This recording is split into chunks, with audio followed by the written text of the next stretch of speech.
Hello everyone,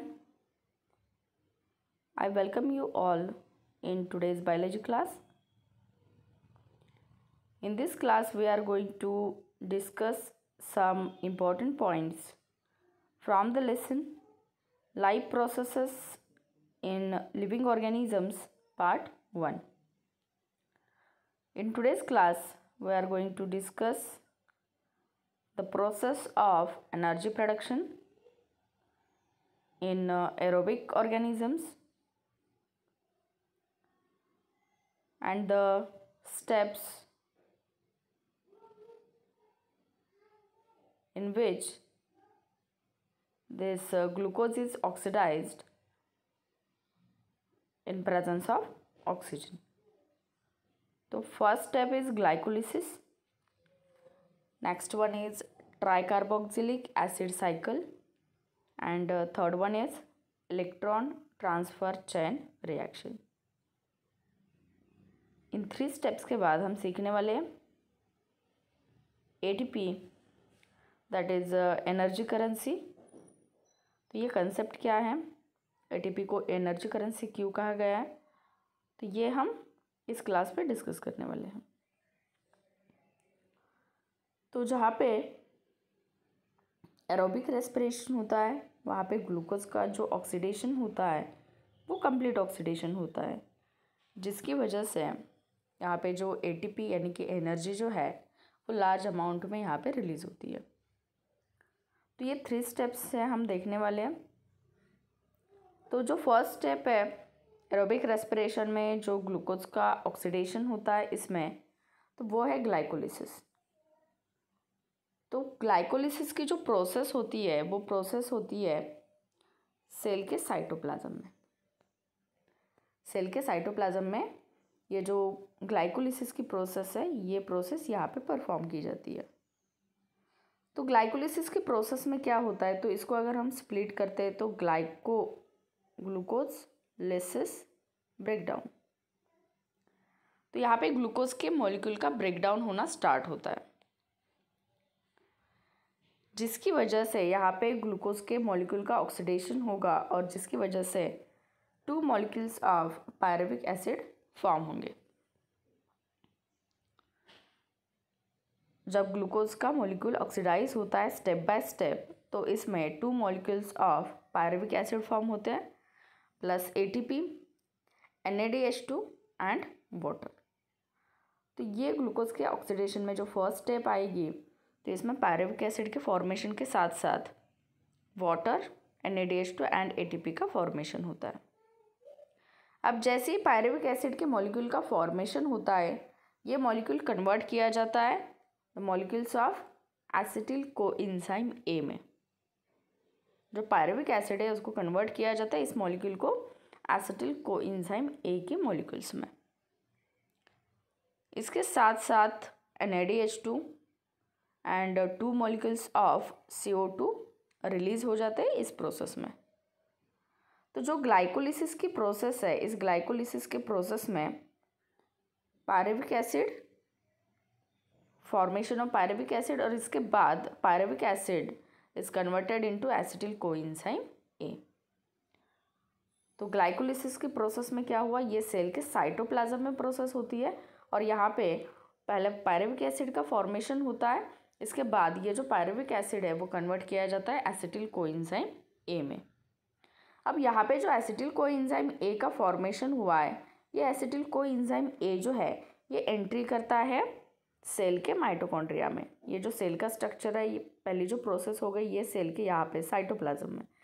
इसके बाद cell के साइटोप्लाज्म में जो माइटोकॉन्ड्रिया का स्ट्रक्चर है, इस माइटोकॉन्ड्रिया के स्ट्रक्चर में ये जो एसिटिल कोएंजाइम A का मॉलिक्यूल है ये एंट्री करता है. अब जो प्रोसेस है TCA साइकिल या साइट्रिक एसिड साइकिल, तो ये जो प्रोसेस होती है ये प्रोसेस होती है सेल के माइटोकॉन्ड्रिया में. अब जो एसिटिल पार्ट होता है एसिटिल कोएंजाइम A में से, ये कम्प्लीटली ऑक्सीडाइज होता है. TCA साइकिल में जो एसिटिल पार्ट है ये कम्प्लीटली ऑक्सीडाइज होता है और molecules of CO2, H2O, NADH2 and FADH2 are derived.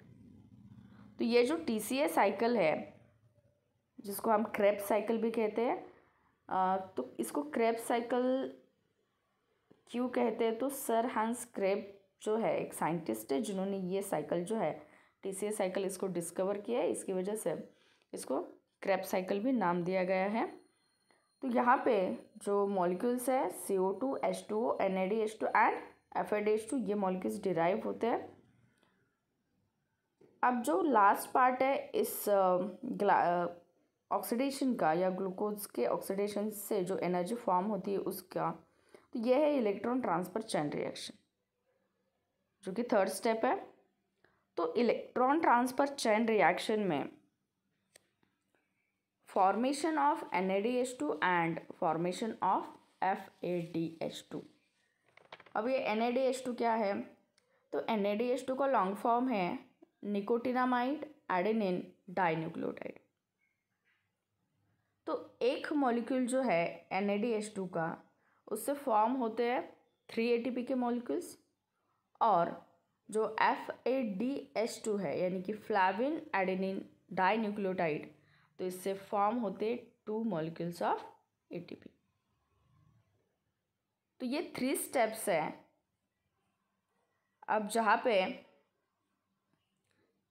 ये एरोबिक रेस्पिरेशन है, इस एरोबिक रेस्पिरेशन की प्रोसेस में इन प्रेजेंस ऑफ ऑक्सीजन ग्लूकोज का कंप्लीट ऑक्सीडेशन होता है, जिसकी वजह से energy plus CO2 plus H2O का फॉर्मेशन होता है।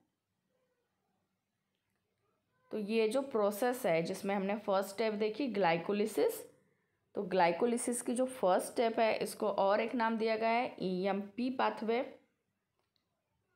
तो ये जो ग्लाइकोलिसिस की प्रोसेस है ये 3 साइंटिस्ट है उन्होंने डिस्कवर की है, और इन्हीं के वजह से ये जो नाम है, तो ग्लाइकोलिसिस को और एक नाम से जाना जाता है EMP पाथवे से। E for Embden, M for Meyerhof and P for Parnas.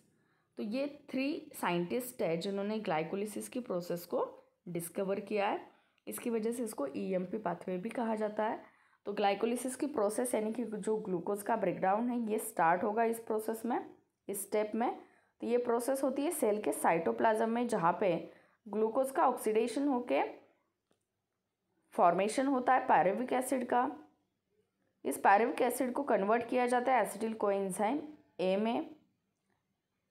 Next one है ट्राइकार्बोक्सिलिक एसिड साइकिल, जिस साइकिल में ये जो साइकिल है ये माइटोकॉन्ड्रिया में परफॉर्म की जाती है ये प्रोसेस, जहाँ पे साइक्लिकल चेन रिएक्शंस होते हैं और जो एसिटिल पार्ट है वो कम्प्लीटली ऑक्सीडाइज होके इसमें से CO2, H2O, NADH2 and FADH2 derive होते हैं।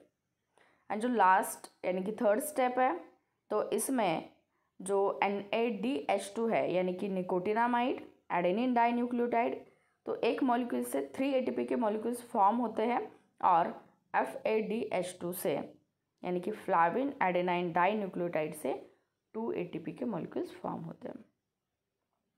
तो ये हैं 3 स्टेप्स जहाँ पे एरोबिकली ग्लूकोज का ऑक्सीडेशन होता है, यानी कि in presence of oxygen to form energy plus CO2 plus H2। अब यहाँ पे जो ATP के मॉलिक्यूल्स का फॉर्मेशन हुआ है, तो ये जो ATP है यानी कि एडेनोसिन ट्राइफॉस्फेट, तो इसको कहा जाता है एनर्जी रिच मॉलिक्यूल्स। क्या है ये? Energy rich molecules. और जो एनर्जी है ये स्टोर की जाती है in the bonds by which phosphate groups are attached to each other. जैसे कि इसका जो लॉन्ग फॉर्म है ये है एडेनोसिन ट्राइफॉस्फेट, यानी कि यहाँ पे एडेनिन ये नाइट्रोजन बेस है, ये एडेनिन नाइट्रोजन बेस्ड है, राइबोस शुगर है यहाँ पे राइबोस शुगर, और ये जो फॉस्फेट ग्रुप है तो ये यहाँ पे 3 फॉस्फेट ग्रुप्स होते हैं, इसकी वजह से इसका जो लॉन्ग फॉर्म है वो है एडेनोसिन ट्राइफॉस्फेट। तो 3 यहाँ पे फॉस्फेट के ग्रुप्स है। तो ये जो फॉस्फेट है इनके बीच में जो बॉन्ड्स प्रेजेंट होते हैं, तो इन बॉन्ड्स में ये एनर्जी स्टोर की जाती है। अब ये जो मॉलिक्यूल्स है ये स्टोर करते हैं एनर्जी, और जो जहाँ पे एनर्जी रिक्वायर्ड है वहाँ पे क्या होता है, एनर्जी का ये जो एटीपी है तो इनके बीच में का फॉस्फेट ग्रुप के बीच में जो भी बॉन्ड प्रेजेंट है इसका ब्रेकडाउन होता है और जिसकी वजह से एनर्जी रिलीज की जाती है। तो यहाँ पे जहाँ पे नीड है, ज़रूरत है, वहाँ पे ये जो एनर्जी है ये डिराइव की जाती है by breaking the phosphate bond of ATP. Hence ATP is called as energy currency of the cell. यानी कि यहाँ पे जो ट्राई फॉस्फेट था, अब यहाँ पे बॉन्ड ब्रेक होने के बाद यहाँ पे दिखाई दे रहा है एडेनिन है, राइबोस शुगर है और यहाँ पे 2 फॉस्फेट के ग्रुप्स है और एक जो है इनऑर्गेनिक फॉस्फेट यहाँ से सेपरेट हो गया है और इसकी वजह से यहाँ से क्या हुआ है, एनर्जी रिलीज हो गई है। तो ये है एटीपी यानी कि एनर्जी करेंसी। तो जो नेक्स्ट पार्ट है इस के बाद तो वो है जो प्रोसेस हमने देखे जहाँ पे एरोबिक रेस्पिरेशन है, तो कार्बोहाइड्रेट्स के साथ साथ लिपिड्स प्रोटीन्स का जो ब्रेकडाउन होता है तो उसमें से कैसे एनर्जी रिलीज होती है एरोबिकली। और एनारोबिक रेस्पिरेशन के जो पाथवेज है तो इसमें लिविंग ऑर्गेनिज्म या सेल्स में एनारोबिक रेस्पिरेशन होता है तो डिफरेंट वेज में कौन कौन से एंड प्रोडक्ट्स यहाँ पे फॉर्म होते हैं ये हम देखने वाले हैं।